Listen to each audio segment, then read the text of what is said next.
Budget notebooks like the Aspire 3 are the backbone of the market, as its many incarnations sell like hotcakes, making for the bulk of the profits for the Taiwanese manufacturer. Can it be your next device? Today we're answering that question.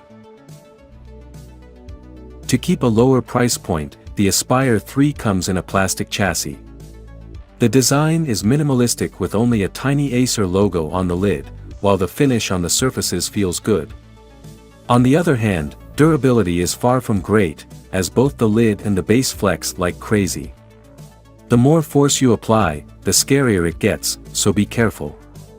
The plastic keeps the laptop light, with a weight of only 1.78 kilograms and a profile of 19.9 millimeters. What's startling is that the lid can be opened with one hand. The rubber feet on the back work as a lever, so the base is slightly off the ground, so there's extra air going to the cooling. On the base, the keyboard does a good job, as the long key travel and clicky feedback, leading to a decent typing experience. Sadly, there's no backlight. The touchpad has a smooth surface and a large size while being responsive enough for a budget device.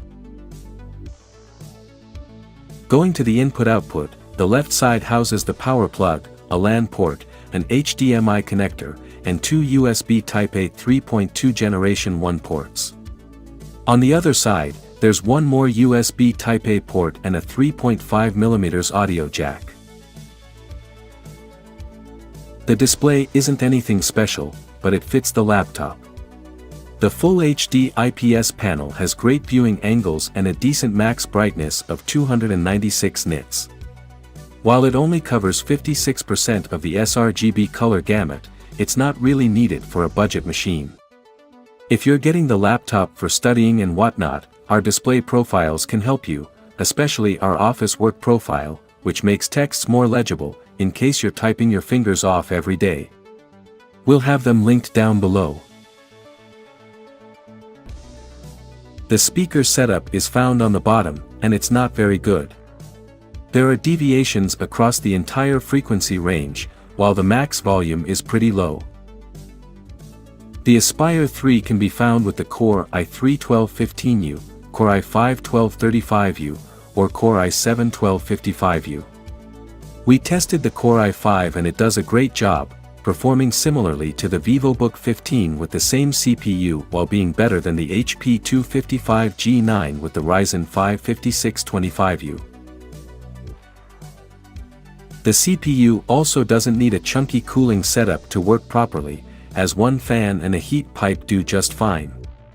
In the stress test, the Core i5 is able to maintain a TDP of 40 watts for around half a minute, which is pretty good, while settling at 28 watts in the long run.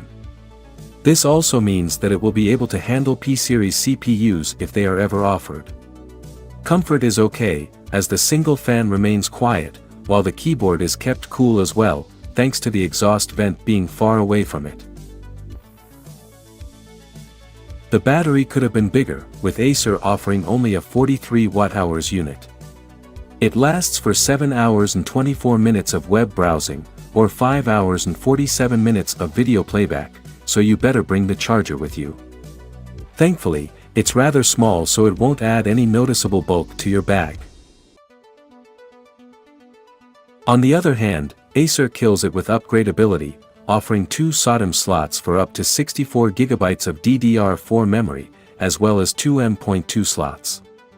Only the one on the right works with the faster Generation 4 drives, so keep that in mind. We'll leave our teardown video down below, which shows how to open up the Aspire 3, for when it's time to upgrade. The Acer Aspire 3 is a classic budget laptop. It doesn't have any fancy features or gimmicks, however, it gets most stuff right, which is enough to warrant a recommendation.